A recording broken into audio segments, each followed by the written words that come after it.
মধুখালীতে বাবা মায়ের চোখের সামনে সড়ক দুর্ঘটনায় মেয়ের মৃত্যু, মা বাবা হাসপাতালে ভর্তি, স্বজনদের আহাজারিতে ভারী হয়ে উঠেছে হাসপাতাল প্রাঙ্গণ।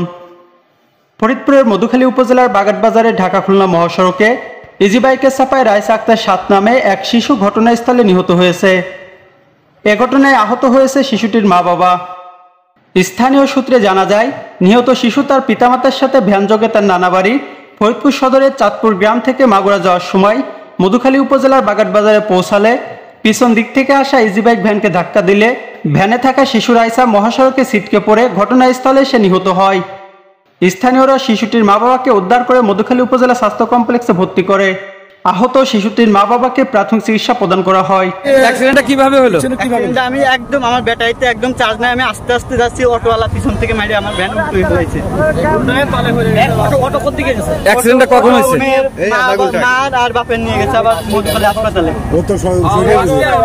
জি জি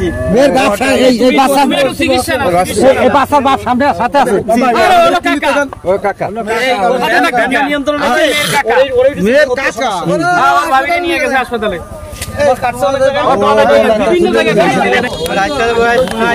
7-8 বছর হবে। বাবার নাম কি? বাপের নাম সৈকত। সৈকত। বাড়ি কোথায়? মাগুরা কোথায়? মাগুরা গাংনেলিয়া বাজার।